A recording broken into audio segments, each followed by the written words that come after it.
মধ্যবিত্ত পরিবারে স্বামীর অল্প আয়েও কিভাবে বুদ্ধি খাটিয়ে হাত খরচের টাকা বাঁচিয়ে নিজের পছন্দের জিনিসগুলো কিনলাম, সেটাই আজকের ভিডিওতে শেয়ার করব। আশা করছি আজকের এই ভিডিওটি সবার কাছে খুব ভালো লাগবে। হ্যালো এভরিওয়ান, আসসালামু আলাইকুম। কেমন আছেন সবাই? আই হোপ সবাই খুব ভালো আছেন আর সুস্থ আছেন। আমরাও আলহামদুলিল্লাহ খুব ভালো আছি। আমার নতুন একটি ভিডিওতে সবাইকে ওয়েলকাম করছি।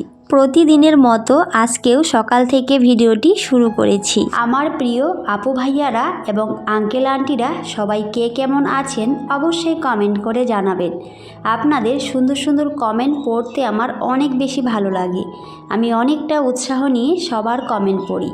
আর আজকে যদি কোনো নতুন বন্ধু আমার চ্যানেলে ভিজিট করে থাকেন তাহলে চাইলেই আমার চ্যানেলটিকে সাবস্ক্রাইব করে রাখতে পারেন আর অবশ্যই নোটিফিকেশন অল করে দেবেন।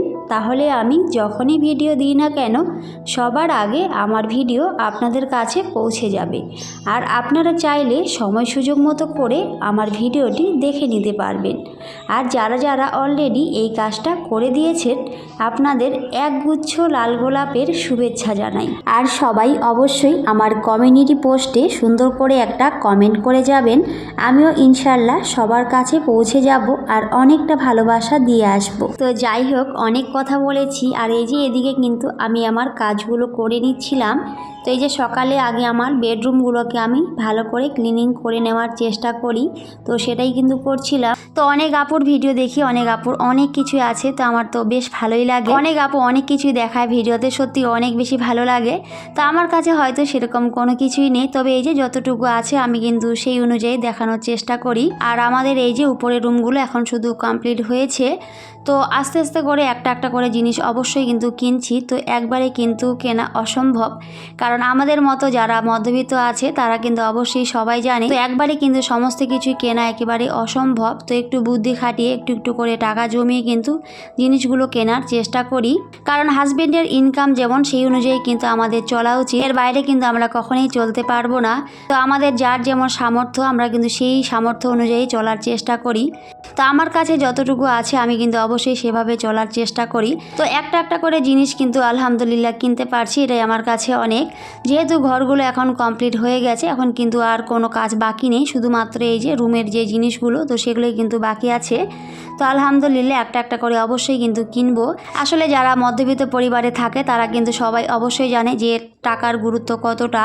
সত্যি একটা পরিবারে থাকতে গেলে অনেক টাকার প্রয়োজন হয়, আর একা হাতে সংসার খরচ চালানোটা সত্যি অনেকটাই কষ্টকর। আমার হাজবেন্ড কিন্তু একা হাতেই সংসারটা সামলায়, তো সেজন্যই আমিও অবশ্যই চেষ্টা করি তার সাথে একটু একটু করে টাকা জমিয়ে অবশ্যই সংসারের কাজে লাগানো। এভাবে কিন্তু আমরা বুদ্ধি খাটিয়ে চলার চেষ্টা করি। তো স্বামী স্ত্রীর মধ্যে ভালোবাসাটা অবশ্যই দরকার, তাহলে দেখবেন একটা সংসারে অনেক বেশি ভালো থাকা যায়। বাড়িঘর যেমনই হোক না কেন সেখানে যদি ভালোবাসা থাকে, নিঃস্বার্থ ভালোবাসা, তাহলে কিন্তু অনেক বেশি ভালো থাকা যায়। আর আপনার বাড়িঘর অনেক ভালো, কিন্তু সেখানে যদি ভালোবাসা না থাকে দেখবেন সেখানে কিন্তু কখনোই ভালো থাকা যায় না। আসলে আমি যেটা মনে করি ভালোবাসাটাই হলো সবার আগে। যদি জীবনে ভালোবাসা থাকে তাহলে কিন্তু কুঁড়ে ঘরে অনেক শান্তিতে থাকা যায়। তো যাই হোক, অনেক কথা বলেছি, আর কথার ফাঁকে আমি কিন্তু আমার কাজগুলো করে নিয়েছিলাম। তো কথার মধ্যে যদি কাজগুলো হয়ে যেত তাহলে কতই না ভালো হতো, তাই না? আসলে কাজগুলো করতে কিন্তু অনেকটাই সময় লেগেছে। তো যাই হোক, তারপরে এই যে এখন কিন্তু আমি ডাইনিং টেবিলটাকে ভালো করে একটু গুছিয়ে নিচ্ছিলাম। আর এই যে স্পুনগুলো ছিল তো সমস্ত কিছু একেবারে পড়ে গেছিলো, তো যখন পরিষ্কার করছিলাম তো ওটা কিন্তু পড়ে গেছিলো। তো সেই জন্য আমি এখন সমস্ত কিছু ভালো করে গুছিয়ে তারপরে জায়গা মতো রেখে দিলাম। আসলে যে কোনো কাজ অবশ্যই সময়ের কাজটা সময়ে করে নেওয়া উচিত। আর আমি যেহেতু আমার সংসারের সমস্ত কাজ একা হাতে করি, তো যদি আমি কোনো কাজ ফেলে রেখে দিই তাহলে কিন্তু সেই কাজটা সেভাবেই পড়ে থাকে।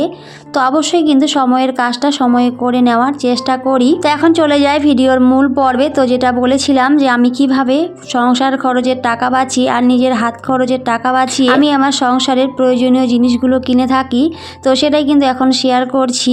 তো এই যে আমার অনেক পছন্দের এখানে কিছু ঘর সাজানো জিনিস কিনেছিলাম, তো সেগুলো এখন শেয়ার করছিলাম।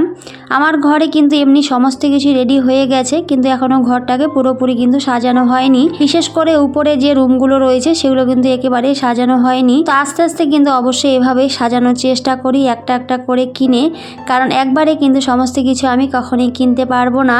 তো এভাবেই বুদ্ধি খাটিয়ে অল্প অল্প করে টাকা জমিয়ে একটা একটা করে জিনিস কেনার চেষ্টা করি, আর সেগুলোই কিন্তু আপনাদের কাছে তুলে ধরার চেষ্টা করি ভিডিওর মাধ্যমে।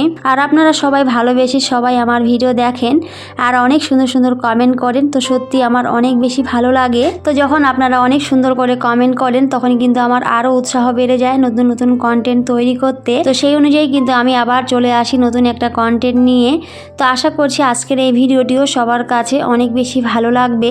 তো এই যে ঘর সাজানো জিনিসগুলো কেমন হয়েছে সবাই কিন্তু অবশ্যই কমেন্ট করে জানাবেন। আমার কাছে এগুলো অনেক বেশি ভালো লেগেছিল। আর এখানে আমি 10 পিস কিনেছিলাম, আর এখানে একটার দাম প্রায় 50 টাকা করে ছিল। তো এগুলো কিন্তু আমি বিশেষ করে উপরে রুমগুলো সাজানোর জন্যই কিনেছিলাম। আমার নিজের রুমে কিছুটা দিয়ে দেব, আর বাকিগুলো কিন্তু আমি উপরে রুমগুলোতে সাজিয়ে নেব।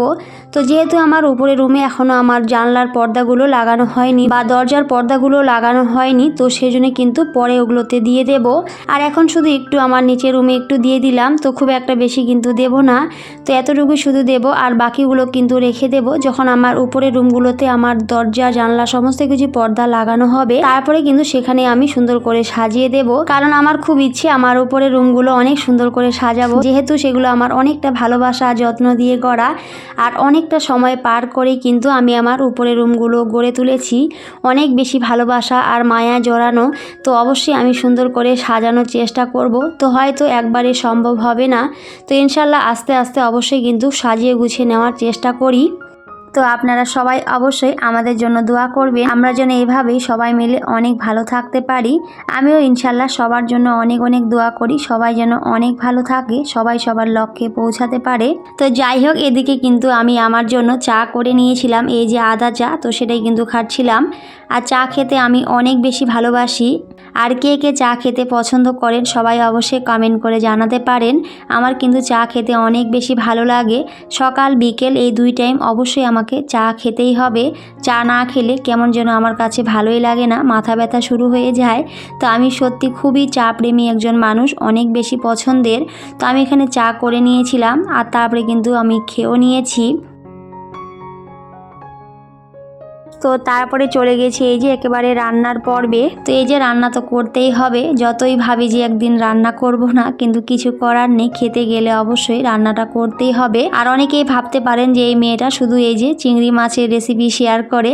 আসলে আমার হাজব্যান্ড এই কয়েকদিন থেকে বেশিরভাগ চিংড়ি মাছটাই নিয়ে আসে, কারণ আমি যেহেতু একটু বেশি পছন্দ করি। একদিন বলেছিলাম যে আমার চিংড়ি মাছটা খেতে বেশ ভালো লাগে, তো সেদিন থেকে এখন প্রায় এই যে এই মাছটাই কিন্তু নিয়ে আসে। তো কি বলবো, অনেকে ভাবতে পারে যে প্রতিদিন শুধু চিংড়ি মাছের রেসিপি শেয়ার করে, তো কিছু করার নেই, যেহেতু আমার হাজব্যান্ড নিয়ে আসে তো আমাকে তো রান্না করতেই হবে, তাই না? তো সেজন্যই কিন্তু করে নিচ্ছিলাম। আর আজকে কিন্তু খুব একটা বেশি আনেনি, অল্পই এনেছিল। তবে আজকের চিংড়ি মাছটা কিন্তু একটু বড় সাইজের ছিল, এর আগের দিন যেটা এনেছিল সেটা কিন্তু অনেকটাই ছোট ছিল, আর আজকেরটা অনেকটাই বড় বড় ছিল। তো আমি কিন্তু ভালো করে ধুয়ে নিয়েছিলাম, আর তারপরে কিন্তু এখন ভালো করে একটু ভেজে নিচ্ছি। আর আমি অবশ্যই মাছ ভেজেই রান্না করি, তো সেই জন্য একটু ভেজে নিচ্ছিলাম। আর এদিকে কিন্তু আমি মশলাটাকেও রেডি করে নিচ্ছি। আর এদিকে কিন্তু আমি আলুও কেটে নিই, কারণ যে কোনো তরকারিতে আমাকে কিন্তু অবশ্যই আলুটা দিতেই হবে। তো সেই জন্য এখানে একটা আলু কেটে নিয়েছিলাম, আর তার সাথে পেঁয়াজ কেটে নিয়েছি। আর আমি কিন্তু রসুন আদা সমস্ত কিছুই ভালো করে আগের থেকে রেডি করে রাখি, তাহলে কিন্তু রান্নার সময় আমার অনেক বেশি সুবিধা হয়। রান্নার সময় শুধু বের করে নিয়ে আমি কিন্তু পেস্ট করে নিতে পারি, আর তারপরে কিন্তু রান্নাটাও খুব সহজে আমি করে নিতে পারি। তো আমি কিন্তু অবশ্যই এভাবে বুদ্ধি খাটিয়ে কাজগুলো করে নেওয়ার চেষ্টা করি, তাহলে কিন্তু রান্নার কাজটা অনেকটাই সহজ হয়। আর শীতকালে কিন্তু খুব একটা রান্নাঘরের কাজ করতে ভালো লাগে না, কারণ ঠান্ডা লেগে যায়। তো সেজন্য যদি একদিন সময় করে এই যে এই কাজগুলো করে নেওয়া যায়, যেমন এই যে পেঁয়াজ আদা রসুন এই কাজগুলো যদি করে রাখা যায়, সুন্দর করে রেডি করে রাখা যায়, তাহলে কিন্তু সত্যি অনেক দিন পর্যন্ত ফ্রিজে রাখলে বেশ ভালো থাকে। আর শুধু রান্নার সময়টাতে বের করে নিয়ে আমরা কিন্তু রান্নাটা করে নিতে পারি। তো যারা নতুন গৃহিণী রয়েছেন অবশ্যই কিন্তু এই টিপসগুলো ফলো করতে পারেন। তো আদা রসুন এগুলো ভালো করে আগের থেকে রেডি করে রাখলে সত্যি সত্যি রান্নার কাজটা অনেকটাই সুবিধা হয়। আপনারা চাইলে অবশ্যই এই টিপসগুলো ফলো করতে পারেন, সত্যি অনেক বেশি উপকারে আসবে। আমি যে টিপসগুলো ফলো করে আমি উপকৃত হই সেগুলোই কিন্তু আমার প্রিয় ভিউয়ার্সদের কাছে তুলে ধরার চেষ্টা করি। তার আমি যতটুকু দেখাই, আমি যেগুলো কাজ করি আমার সংসারে সেগুলোই কিন্তু ভিডিওর মাধ্যমে তুলে ধরার চেষ্টা করি। তো আশা করছি আপনারা সবাই অবশ্যই এই টিপসগুলো ফলো করবেন, সত্যি অনেক বেশি উপকৃত হবেন, বিশেষ করে নতুন যারা গৃহিণী রয়েছে। আর আমার প্রিয় আপুরা তো সবাই অনেক বেশি স্মার্ট, সবাই অনেক সুন্দর করে সমস্ত কিছু গুছিয়ে করে, তাদের কথা না হয় নাইবা বললাম, কিন্তু যারা নতুন গৃহিণী রয়েছে তারা চাইলে কিন্তু অবশ্যই এভাবে সুন্দর করে সমস্ত কিছু রেডি করে রাখতে পারেন, যাতে রান্নার কাজটা অনেক বেশি সুবিধা হয়। তো এদিকে কথা বলতে বলতে আমি কিন্তু আমার এই যে রান্নাটাও কিন্তু করে নিচ্ছিলাম। তো মাছগুলো ভালো করে একটু ভেজে নিয়েছিলাম, আর তারপরে কিন্তু এই যে মশলাটাকে ভালো করে একটু কষিয়ে নিয়েছি। আর মশলাটাকে ভালো করে কষিয়ে নিলে কিন্তু রান্নাটা অনেক বেশি টেস্টি হয়।